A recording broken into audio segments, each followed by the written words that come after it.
তালিকা উলামায়ে কেরামগণ, পর্দার আড়ালের অন্তরস্থ মা ও বোনেরা, সকলকে আসসালামু আলাইকুম ওয়া রাহমাতুল্লাহি ওয়া বারাকাতুহু। আপনাদের সম্মুখে আমি যে আয়াতে কারিমা তেলাওয়াত করেছি, শব্দ খুব ছোট। শাহরু রমাদান আল্লাযী উনজিলা ফীহিল কুরআন হুদাল লিন-নাস ওয়া বায়িনাতিন মিনাল হুদা ওয়াল ফুরকান ফামান শাহিদা মিনকুমুশ শাহরা ফালইয়াসুম। আল্লাহ তাআলা বলেন, এই কোরআনকে আমি নাজিল করেছি রমাদান মাসে। এই কোরআনে কারীম যার সাথে সম্পর্ক হয়, হোক সেইটা মানুষ, হোক সেইটা জায়গা, হোক সেইটা শহর, হোক সেইটা গ্রাম, হোক সেটা ফেরেশতা, যার সাথে এই কোরআনের সম্পর্ক হয় তার মর্যাদা বাড়ায় দেন কে? কথার জবাব দিবেন আমার ভাইয়েরা। কোরআনে কারীম এটা কি জিনিস? আল্লাহর পয়গম্বর সরকার দু আলম সাইয়্যিদুল মুরসালিন খাতামুন নবিয়্যিন বলেন, اقرأ وارتق ورتل كما كنت ترتل في الدنيا فإن منزلك عند آخر آية تقرأها। এই কোরআনে কারীম যে পড়ে, এই কোরআনে কারীম যে কোরআনের হাফেজ হয়, এই কোরআনে কারীম যিনি সিনায় লাগায়, মুহাব্বত করে, ভালোবাসে, আল্লাহর পয়গম্বর বলেন হাসরের ময়দানে রব্বে কারীম এই হাফেজদেরকে বলবেন, তুমি পড়তে থাকো আর চড়তে থাকো, পড়তে থাকো আর চড়তে থাকো। এই কোরআনে কারীম যিনি পড়বেন তার মর্যাদা বাড়াবেন আল্লাহ। তার কারণ হলো কোরআন নাজিল হয়েছে মক্কা এবং মদিনায়। বলেন মক্কা মদিনার দাম বাড়ছে না কমছে? কোরআন নাজিল হয়েছে রমজান মাস, রমজানের মর্যাদা কি আল্লাহ বাড়াইছে নাকি কমাইছে?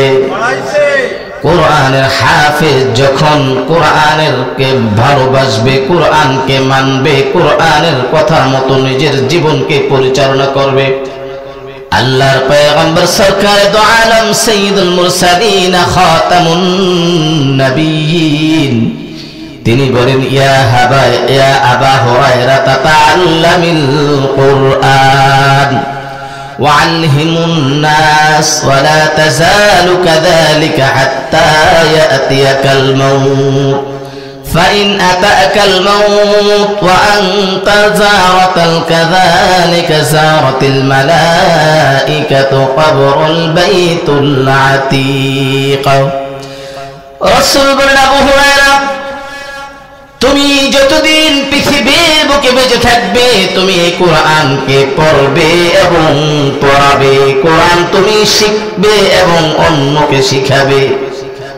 এইটার কারণ কি? এইটার কি ফায়দা?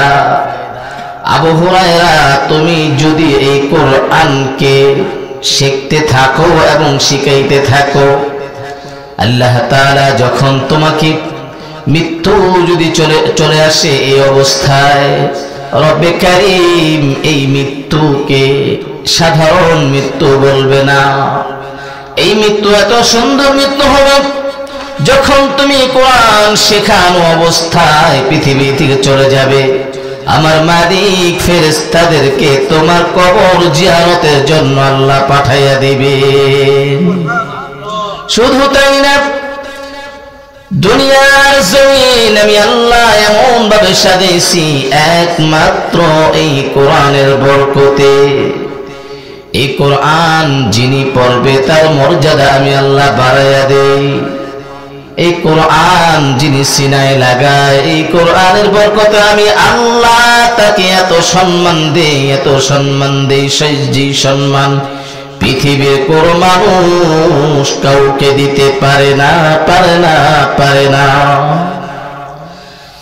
ইয়া মুসলমান ভাইরা আমার, আল্লাহর পয়গম্বর বলেন, যদি তুমি দুনিয়ার জমিনে চলন্ত অবস্থায়, জীবিত অবস্থায় কোরআনকে তোমার জীবনের গাইডলাইন বানিয়ে আসতে পারো, আমি আল্লাহ তোমাকে জাহান্নাম তো দেব না। কারণ কোরআনের এত পাওয়ার, এত ক্ষমতা, এত শক্তি পৃথিবীর আর কোন মাখলুককে আল্লাহ দেন নাই। কারণ সারা পৃথিবীতে যা কিছু আছে এবং আসবে এবং হইছে হবে, সমস্ত জিনিসগুলো আল্লাহ বানাইছেন আল্লাহর মাখলুক। কিন্তু আল্লাহর কোরআন আল্লাহর মাখলুক না। আল্লাহর কোরআন হলো আল্লাহর নিজস্ব মুখের বাণী, মুখের সিফাত। এই কোরআন নিয়ে যখন মানুষ চলবে, আল্লাহ বলেন আমি এই কোরআনের বরকতে ওই মানুষটাকে সাধারণ মানুষ রাখি না, এই কোরআনের বরকতে আমি আল্লাহ ওই মানুষটাকে জান্নাতি মানুষ পূর্ণাঙ্গ বানাইয়া দেই। এই কোরআন মোহাব্বত কেমনি করব? কোরআন আমি শিখছি, শিখি নাই, শিখবো। কোরআন শিখবো এবং শিখাবো। সরকার দু আলম বলেন খায়রুকুম মান তাআল্লামাল কুরআন ওয়া আল্লামা, তোমাদের মধ্যে সর্বোত্তম ওই ব্যক্তি যিনি কোরআন পড়বে এবং পড়াবে। সবচেয়ে দামি মানুষ আমি আল্লাহর কাছে ওই ব্যক্তি। এই কোরআনকে মহব্বত করলে আরেকটা ফায়দা আছে, সেটা হলো এই কোরআনে কারীম হাসরের ময়দানে আপনি যদি মহব্বত করেন অন্তর থেকে, দিল থেকে, এই কোরআন আপনার সুপারিশকারী হবে। এই কোরআন আপনাকে ফালায়া যাবে না। দুনিয়ার মধ্যে মানুষ মানুষের সাথে বেঈমানি করে, গাদ্দারি করে, স্বার্থের সামান্যতম আঘাত হয়। কিন্তু কোরআন এমন এক জিনিস আল্লাহ দিয়েছেন আমাদেরকে, যদি কোরআনকে আমরা ভালোবাসতে পারি। এখন ভালো কেমনে বাসবে? দুইটা রাস্তা। একটা হলো শিখতে হবে। কি করতে হবে? শিখতে হবে। আর একটা আমল করতে হবে। এখন আপনি শিখছেন, আমল করলেন না, হাসরের ময়দানে রাসূলুল্লাহ সাল্লাল্লাহু আলাইহি ওয়াসাল্লামের সামনে আমরা থাকব। ওই দিন সরকার দু আলম আল্লাহ আদালতে আমাদের জন্য বিচার দিবে। কি বিচার? আল্লাহ তাআলা বলেন ওয়াকাল আর-রাসূল ইয়া রাব্বি ইন্না কওমি ইত্তাখাযু হাযাল কুরআনা মাহজুরা। আল্লাহ পয়গম্বর বলবেন, সরকার বলবেন ওগো আল্লাহ, হে আল্লাহ, আমার সম্প্রদায় কোরআনকে পরিত্যক্ত অবস্থায় রাখত, সম্মান করত না। ও ভাই, বড় আফসোসের বিষয়, বড় অনুতপ্তের বিষয়। যদি সরকার দু আলম সাইয়্যিদুল মুরসালিন খাতামুন নবীন, আমার নবী, আপনার নবী, হাসর ময়দানে যদি এই কথা বলে আল্লাহর আদালতে আমার সম্প্রদায় কোরআনকে অবমূল্যায়ন করত, বলেন ওই মুহূর্তে আপনার আমার অস্তিত্ব কোথায় থাকবে? তখন কোরআনে কারীম, আল্লাহ তাআলা কোরআনে কারীমের শক্তি দিয়েছেন, দুনিয়ার জমিনে দেখা যায় না। কবরের জগতে যারা চলে গেছে তারা বুঝে কোরআন কত বড় পাওয়ারফুল, শক্তিশালী। আল্লাহর পয়গম্বর বলেন, যার সিনায় কোরআন নাই তার সিনাটা খালি। ইন্নাল্লাযী জাওফা ফী কলবিহি শাইউম মিনাল কুরআনি কাল বাইতিল খারবি। ওই সিনাটা শূন্য ঘরের ন্যায়। শূন্য ঘর বলতে কি বোঝায়? সাধারণ কথায় বুঝবেন, একটা বাড়ি, এই বাড়ির মধ্যে কোনো মানুষজন থাকে না, এই বাড়ির মধ্যে বেশ কিছুদিন আবদ্ধ অবস্থায় আছে। কথা বুঝতেছেন? আবদ্ধ অবস্থায় আছে। এখন এই বাড়িটা মানুষ না থাকার কারণে বেশ কিছুদিন বন্ধ অবস্থায় থাকলে এটার মধ্যে বাসা বাঁধে খারাপ জিন্নাত, খন্নাস, ইবলিস, শয়তান বাসা বাঁধে। সত্য না মিথ্যা? আল্লাহ পয়গম্বর বলেন, ইন্নাল্লাযী লাইসা ফী জাওফিহি শাইউম মিনাল কুরআনি কাল বাইতিল খারিবি, যে সিনায় কোরআন নাই ওই সিনা শয়তানের আখড়া হয়ে যায়। কারণ যে সিনায় কোরআন নাই ওই সিনায় নামাজ মজা লাগবে না, রোজা মজা লাগবে না, হক কথা মুদ্রা আসবে না, হালাল মজা লাগবে না, ঘুষ ছাড়তে ভালো লাগবে না, সুদ ছাড়তে মজা লাগবে না, মিথ্যা বলতে ভালো লাগবে, মিথ্যা ছাড়তে ভালো লাগবে না, খাদ্যে ভেজাল দিতে ভালো লাগবে, পরনিন্দা করতে ভালো লাগবে। আদার যত খারাপই আছে সমস্ত খারাপ ওই সিনার মধ্যে আসবে। কারণ ওই সিনা কোরআন নাই, কোরআন না থাকার কারণে ওই সিনাটা একদম শূন্য হয়ে আছে। এই জন্য ভাইরা আমার, কোরআন আমার সিনায় রাখতে হবে এবং আমল করতে হবে। কোরআন ছাড়া বাঁচার কোনো সুযোগ পৃথিবীতে নাই। আপনি কোরআন যে ভালোবাসবে, কোরআন যে মহব্বত করবে, কোরআন মতো যে চলবে, আল্লাহ বলেন দুনিয়াতে আমি তাকে শান্তি দিলাম, দেব কবরের জগত আমি আল্লাহ তাকে শান্তিতে রাখবো। কারণ কি জানেন? এই কোরআন কারীম দেখতে সূরা আছে, সূরাতুল মুলুক 29 নম্বর পারায় রাসূল বলেন, সাহাবীরা প্রতিদিন এশারের নামাজ শেষ করার পরে ঘুমের আগে তুমি সূরা মুলুকটা তেলাওয়াত করে ঘুমাও। এইটার ফায়দা যদি তুমি প্রতিদিন এই আমলটা চালিয়ে যেতে পারো, আমার আল্লাহ তুমি যখন কবরে চলে যাইবা এই মুলুক তোমার সাথে থাকবে।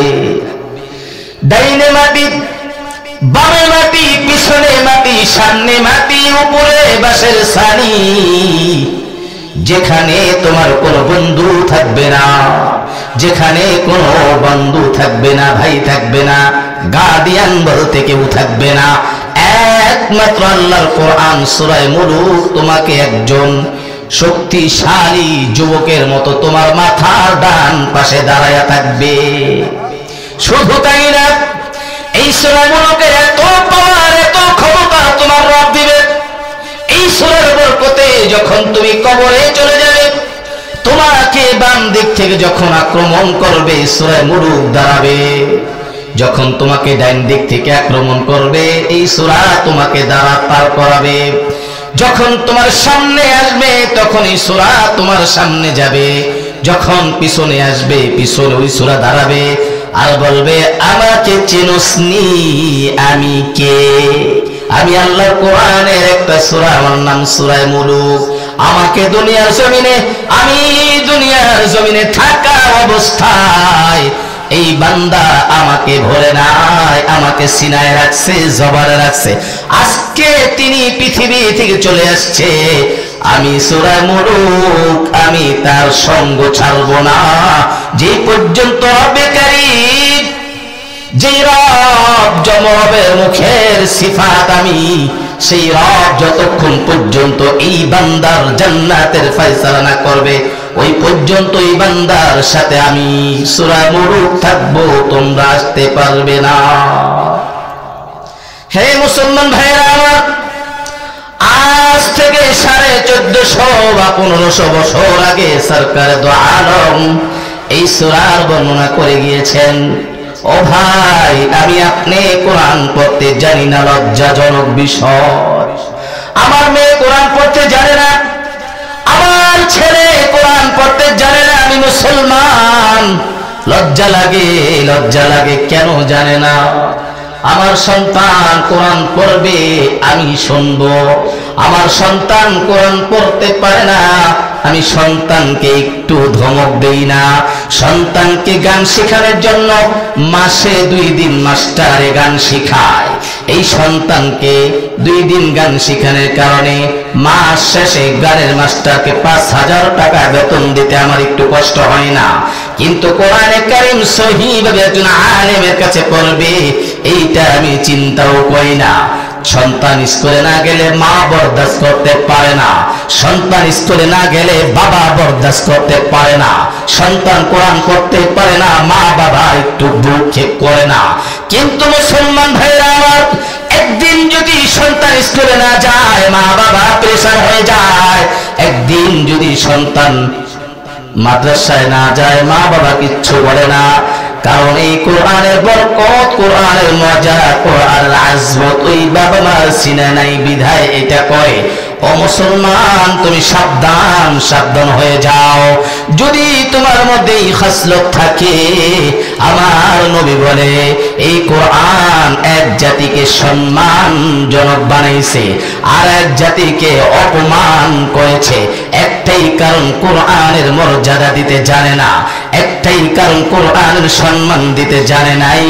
যারা মর্যাদা দিয়েছে তারা সারা পৃথিবী, এমন এক সময় ছিল তারা শাসন করেছে, সারা পৃথিবীর রাজা বাদশাহ এই মুসলমানদের পায়ের নিচে ছিল।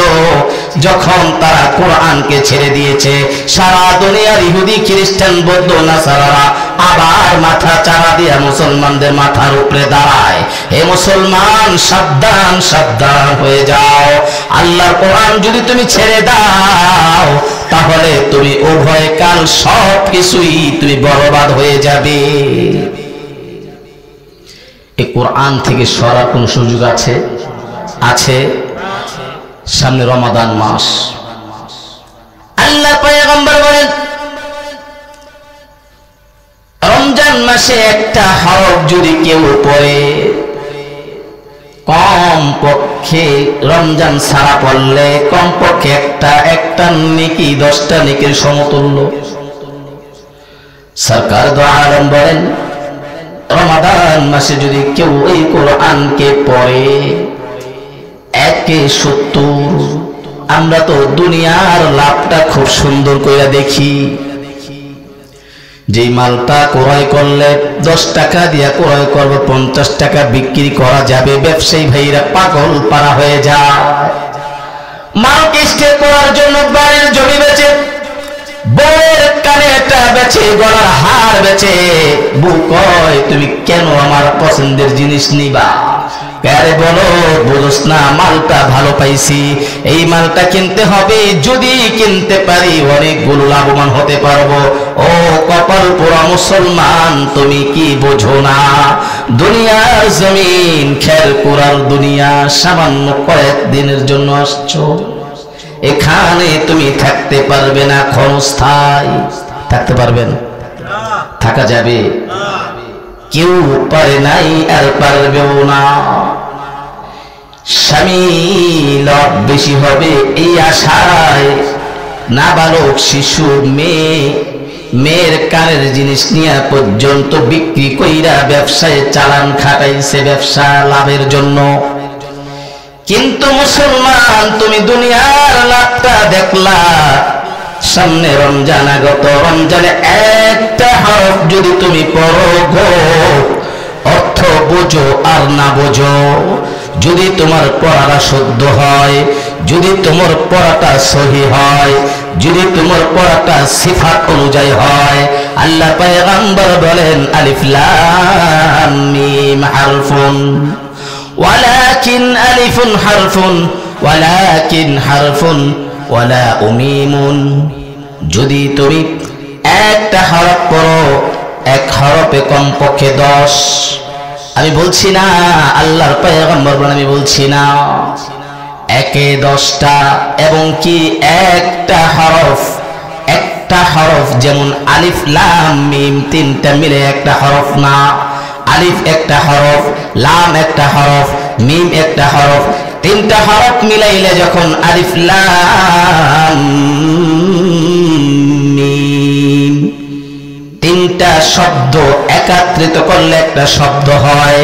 আল্লাহর পয়গম্বর বলেন আলিফে 10, লামে 10, মিমে 10, কমপক্ষে 30টা নেকি তোমার আমলনামায় যাবে। আর যদি রমজান মাসে করতে পারো 1/70, 1/700, 1/7000, অত আল্লাহ চাইলে তোমার আমলে আরো বৃদ্ধি করতে পারেন, তাতে কোনো সমস্যা নাই। বান্দার আমল বৃদ্ধি হয় 2টা কারণে। একটা হলো তাকওয়া। তাকওয়া সহিত যদি আপনি আমল করেন, আল্লাহ চাইলে এই আমলকে অনেক অনেক বৃদ্ধি করতে পারেন। আর একটা হলো সহি নিয়ত। যদি সহি নিয়ত আপনার থাকে, আল্লাহ আপনার আমলের মধ্যে বরকত দান করবেন। হে ভাই, আমরা খুব সতর্ক। আমাদের সামনে সময়টা খুব দামি একটা সময় আসছে। এই দামি সময়টা যদি আমরা কাজে লাগাইতে না পারি, আমার মতন কপাল পোড়া মুসলমান আল্লাহর আসমানের নিচে জমিনের উপরে আর কেউ হতে পারে না। চিন্তা করে দেখো, গত বছর এমন সময় অনেক মানুষ জীবিত ছিল, আজকে কিন্তু তারা কবরের জগতে চলে গেছে। এমনও হতে পারে আগামী রমজান আমি পাবো না, তুমিও পাইবা না। ও ভাই, জ্ঞানওয়ালা মুসলমান, সচেতন মুসলমান ভাই আমার, অনুরোধ করে বলছি রে ভাই, এই যুবক, তুমি কোন চিন্তায় আছো? তুমি কি জানো তোমার একটা সেজদার দাম আল্লাহর কাছে কত? রমজান মাস তোমার সামনে আগত। এই রমজান মাসে তুমি কোরআনকে পূর্ণাঙ্গভাবে কোরআনকে পড়ো, কোরআনকে আমল করো, কোরআনকে সিনায় লাগাও, এই কোরআন নিয়ে কবরে যাও। আল্লাহর কসম করে বলছি মুসলমান, যদি তুমি কোরআনটাকে নিয়ে কবরে যাইতে পারো, তোমাকে কোন ফেরেশতা ডিস্টার্ব করার সাহস পাবে না। কারণ এই কোরআন এমন এক জিনিস, এই কোরআনকে আল্লাহ তাআলা সংরক্ষণ করে রেখে দিয়েছেন লৌহে মাহফুজে। ইসরাফিল আলাইহিস সালাতু ওয়াস সালামের দুই ভুরুর মাঝখানে একটা থালার মধ্যে আল্লাহ তাআলা প্রত্যেক দিন ইসরাফিলের দিকে 300 অধিক টাকা, সুবহানাল্লাহ কইবেন না? এই মুখটা কে দিয়েছে বাবা? এই কানটা কে দিয়েছে? একটু কথা বলি আমরা, কার পক্ষে বলবো? আল্লাহর পক্ষে। এই সুবহানাল্লাহ, এটার যে কি পাওয়ার আসছি। ইসরাফিল ফেরেশতা আল্লাহর পয়গম্বর সরকার দু আলম সাইয়্যিদুল মুরসালিন খাতামুন নবিয়্যিন যখন আল্লাহর বাড়িতে দাওয়াতে যান, তার আগে জবাব দেন আপনারা। দাওয়াত দিলে আমাকে দাওয়াত দিয়ে আনছেন নাকি আমি আইছি? দাওয়াত দিয়ে আনা হয়েছে না। এখন যদি আমি ইচ্ছা করে আইতাম, দাওয়াত দিয়ে আনার কারণে যে সম্মানটা ভালোবাসার আপনারা আমাকে দিয়েছেন, ইচ্ছা করে আইলে সেটা পাইতামনি। আল্লাহর পয়গম্বর সরকার দু আলম সাইয়্যিদুল মুরসালিন খাতামুন নবিয়্যিন, তাকে দাওয়াত দিয়ে আল্লাহর বাড়িতে নিয়েছে নাকি তিনি ইচ্ছা করে গেছে? আল্লাহ তাআলা তার হাবিবকে দাওয়াত দিয়ে নিয়েছে। আল্লাহর পয়গম্বর সরকার দু আলম সব কিছু দেখে যাচ্ছে, সাথে জিবরাইল ফেরেশতা। এবার আল্লাহর পয়গম্বর সরকার দু আলম মালাকুল মউত আজরাইলের সামনে গেলেন, যে সালাম দিলেন। আজরাইল মনে হয় চিনেই না। আজরাইলের মাথার সামনে বিশাল একটা গাছ, বড়ই গাছ।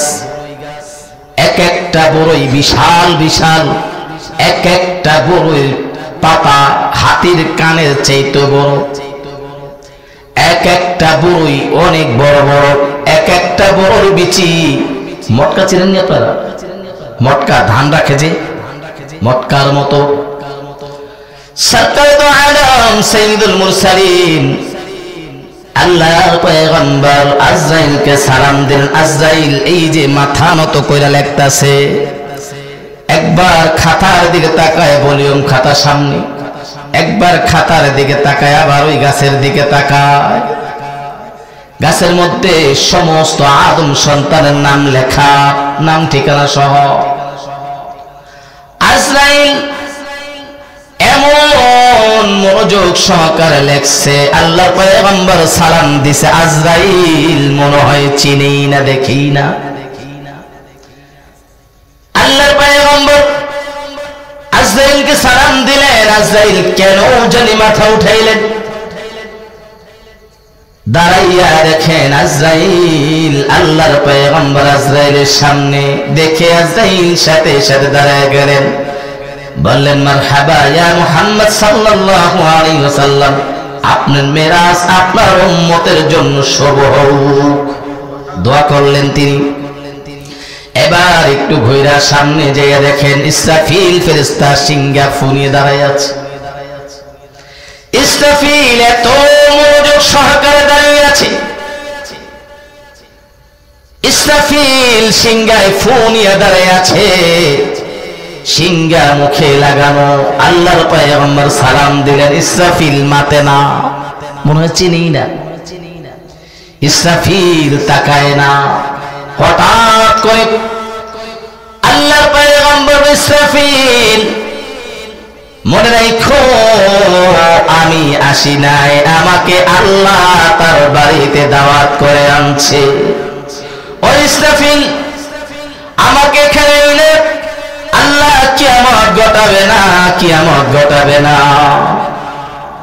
আল্লাহ আমাকে আনছে দেখানোর জন্য, কারণ আমি আল্লাহর বাড়িতে বেড়াইতে আসছি, আল্লাহ আমাকে দাওয়াত দিয়ে আনছে। মেহমান দাওয়াত দিয়া মেজবান কি অপমান করেনি? করে না, করে না। ইসরাফিল বলে ইয়া রাসূলুল্লাহ, ইয়া হাবিবাল্লাহ, আপনি যেহেতু বলেছেন এই জন্য আমি সাহস পাইলাম। ও আল্লাহর পয়গম্বর, আমার সাহস হয় না, আমি এক মিনিটের জন্য, একটা সেকেন্ডের জন্য আমি সিংহাটা সরাই। যদি সরাই, আল্লাহ যদি বলেন ইসরাফিল রে সিংহায় ফুদে, বলতে দেরি, আমার মুখে নিতে দেরি হবে। এই জন্য আল্লাহ কখন বলেন জানি না, এই জন্য আমি ইসরাফিল এত মনোযোগ সহকারে এটা নিয়ে দাঁড়িয়ে আছি। এবার আল্লাহ পয়গম্বর সরকার দু আলম সাইয়্যিদুল মুরসালিন খাতামুন নবিয়্যিন বলেন, ইসরাফিল এইভাবে কতদিন ধরে আছো? ইসরাফিল ফেরেশতা ইয়া রাসূলুল্লাহ, ইয়া হাবিবাল্লাহ, যেই দিন থেকে আল্লাহ তাআলা আমাকে এই দায়িত্ব দিয়েছে ওই দিন থেকে আমি দাঁড়িয়ে আছি। ওগো আল্লাহর হাবিব, আপনি জানেননি এই কাজটা আমি কেন পাইছি? কেন পাইছি? ওগো আল্লাহর পয়গম্বর, এই কাজটা আমি পাইছি এই জন্য,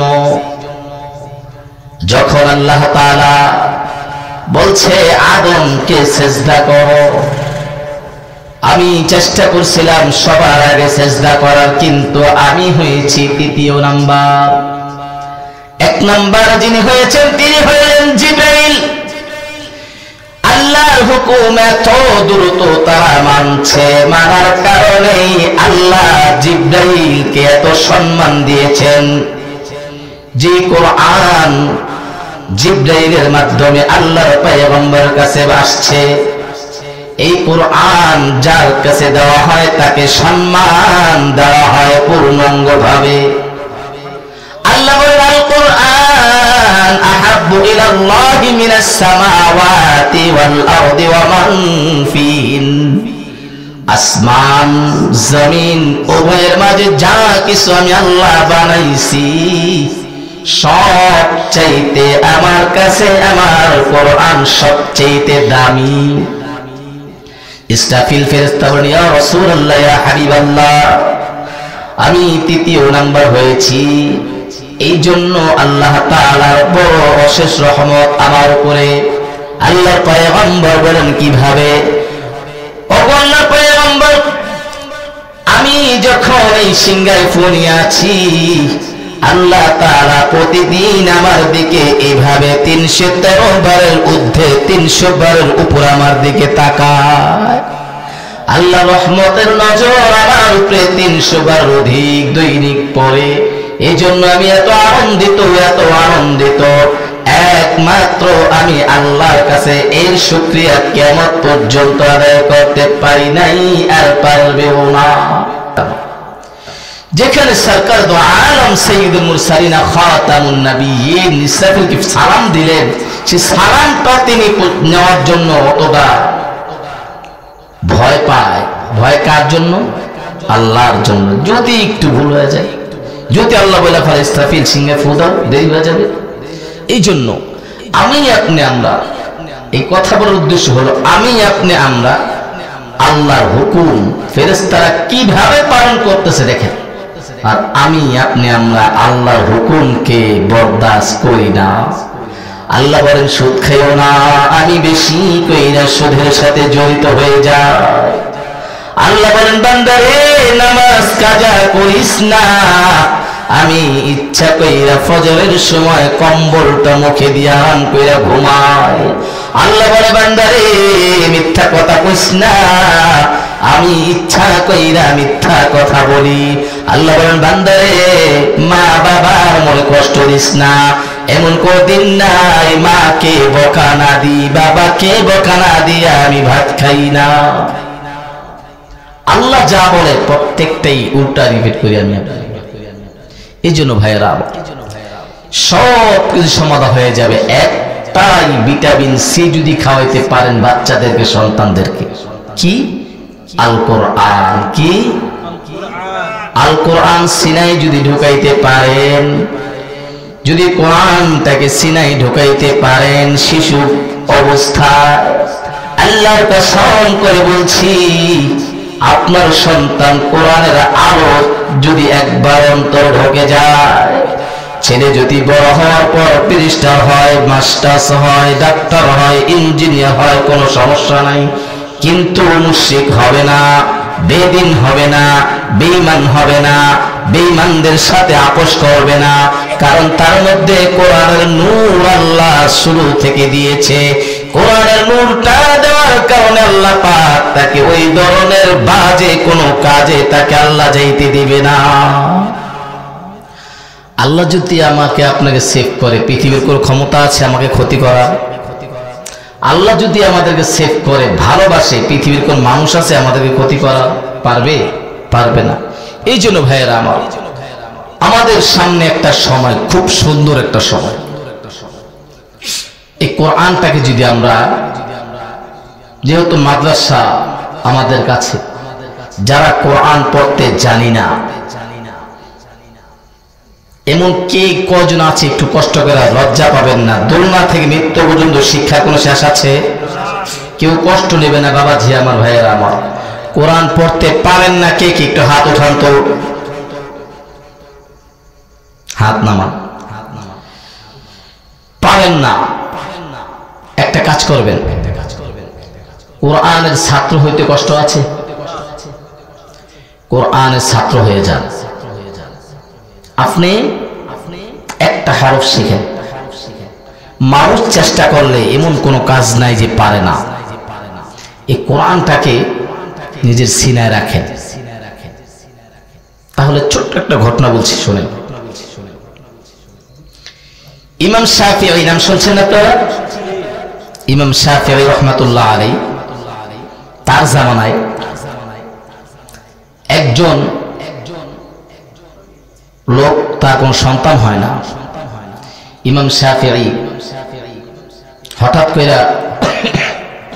ওই লোক আল্লাহর কাছে মুনাজাত করতেছে, আল্লাহ আপনি আমাকে একটা সন্তান দেন, ছেলে দেন, মেয়ে দেন, যা দেন আপনার খুশি দেন। আল্লাহ একটা সন্তান দেন। আল্লাহর কাছে দোয়া করতে করতে আল্লাহ একটা সন্তান দিয়েছেন, কন্যা সন্তান। এবং দেওয়ার আগে তিনি মান্নত করেছেন আল্লাহর কাছে, আল্লাহ যদি আমাকে একটা সন্তান আপনি দেন তাহলে দুনিয়ার সমস্ত দৌলত আমি তাকে দিয়ে দিব। এবার একটা কন্যা সন্তান যখন হয়, এই সন্তান এক এক করে হাতি হাতি পা পা করতে করতে বড় হয়, উপযুক্ত হয়। বাবা মেয়েকে বিবাহ দেবে এবং সব কিছু কমপ্লিট। বাবা মান্নত করেছিল সন্তানকে দুজাহানের দৌলত দিবে। এত দৌলত বাবা কোথায় পাবে? বাবার কাছে তো এত সম্পদ নাই। ওই আল্লাহর বান্দা বিভিন্ন উলামায়ে কেরামের কাছে ছোটাছুটি করছে, হুজুর কি করব কি করব, মাথা নষ্ট। সবার কাছে যাওয়ার পর কেউ কোনো সমাধান দিতে পারে নাই। শেষ পর্যন্ত আল্লাহর কাছে আসছে, ইমাম শাফিঈ রাহমাতুল্লাহ আলাইহির কাছে আসছে, ওগো হুজুর, আমার এই ওসিহত আমি করেছি, এইভাবে আমি আল্লাহর সাথে ওয়াদা করেছি, এখন এই ওয়াদা আমি কিভাবে পালন করব? ইমাম শাফিঈ রাহমাতুল্লাহ আলাইহি তাকে বললেন, তুমি কোনো চিন্তা করো না, তোমার সন্তানকে তুমি কোরআন শিখাও এবং বিবাহের সময় অন্য অন্য মালামালের সাথে তুমি এক জিল কোরআনে কারীম তার সাথে দিয়ে দাও, তাহলেই তোমার এটা পরিপূর্ণ হয়ে যাবে। এই জন্য ভাইয়েরা আমার, দুইটা পায়ে হাত জোর করে বলি, আল্লাহর কোরআনটা ধরে রাখেন না, আল্লাহর কোরআনটা সন্তানকে শেখান।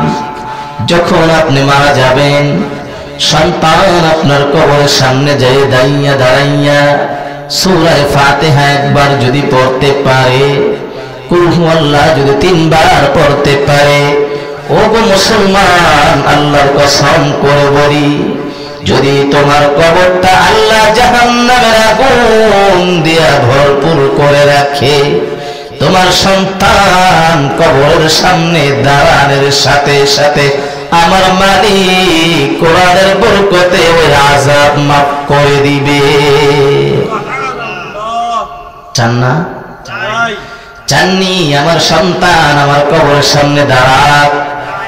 ও ভাই, ডাক্তার বানাইছেন, সন্তান কবরের সামনে দাঁড়াইতে পারে না। ঢাকায় একটা জানাজা আসছে, বাস্তব ঘটনা বলছি। কত ধনী ধনী টাকাওয়ালা মারা যায়, জানাজা আসছে, হুজুর জানাজা আছে, ঠিক আছে। জানাজার সময় আমরা তো ইমামরা সাধারণ বলি, ভাই এই মাইয়েতের নিজস্ব কোন লোক আছে কিনা, জানাজা পড়ানোর মতন কেউ আছে কিনা। হঠাৎ করে একটা ছেলে বাহির হলো, শিল্পপতি, বড় ইঞ্জিনিয়ার, ব্যবসায়ী। হুজুর আমি পড়াবো, সামনে আসেন।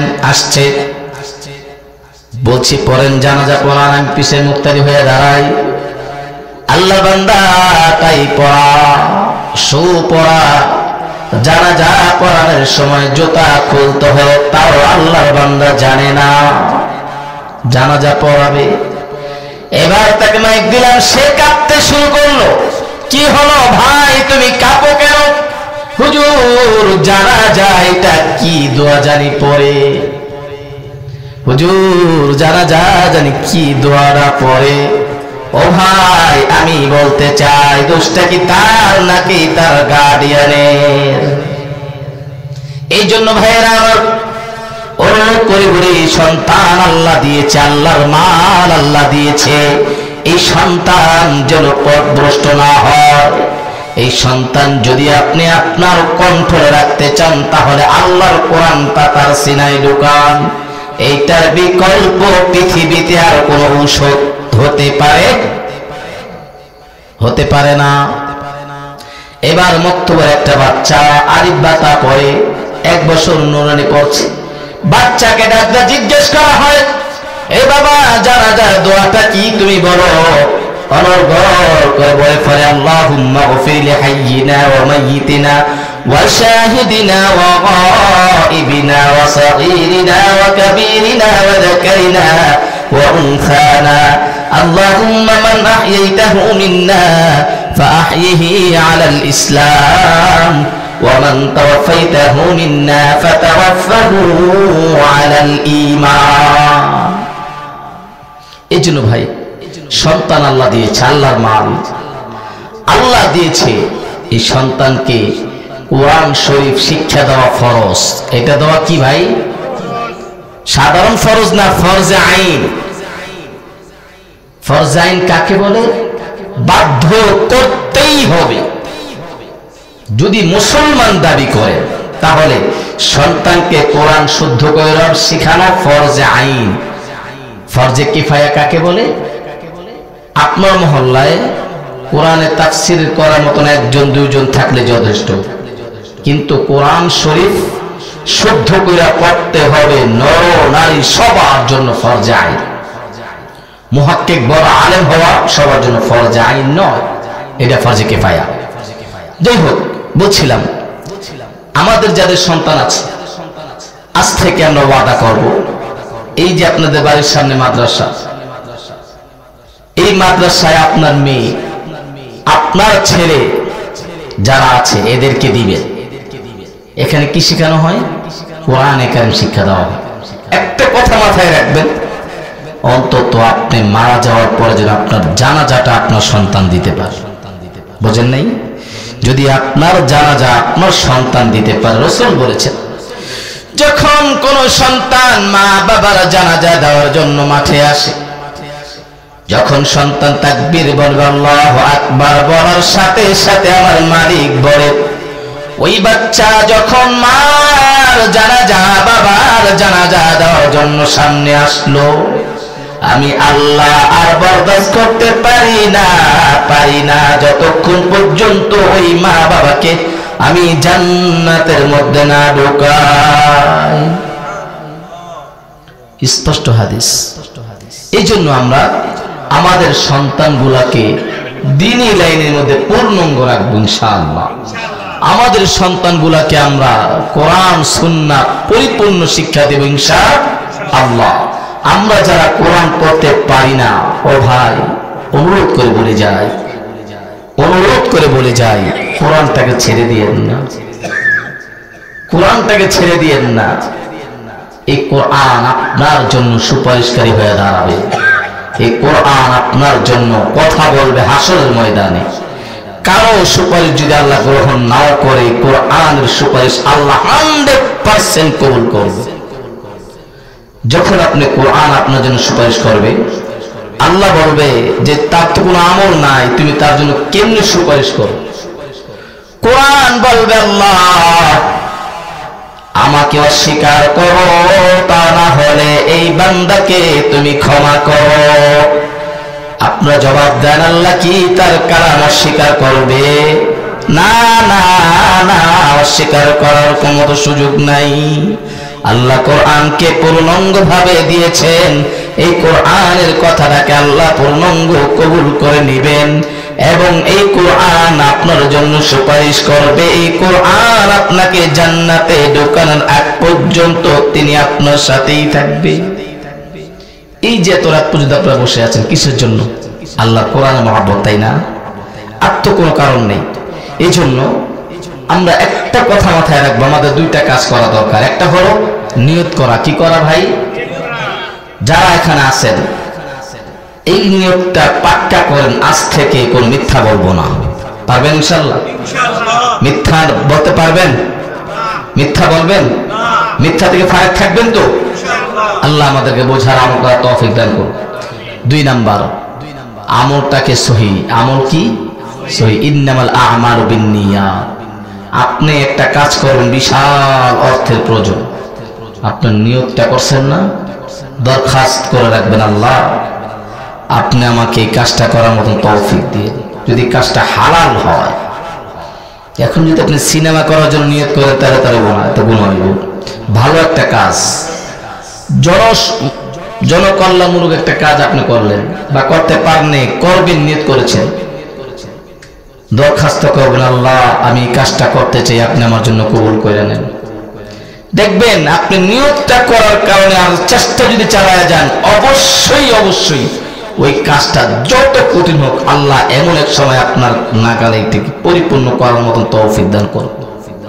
এই জন্য ভাইয়েরা আমার, রাত্র গভীর হয়ে গেছে, 12টা প্রায় সুই হয়ে গেছে, আর কথা লম্বা করব না। তাহলে আমরা 3টা কথা মাথায় রাখব। 1 নাম্বার, মিথ্যা বলবো না।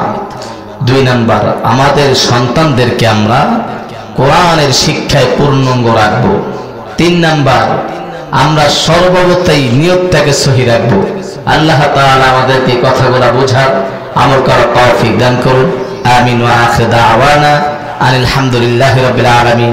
আসসালামু আলাইকুম ওয়া রাহমাতুল্লাহি ওয়া বারাকাতুহু।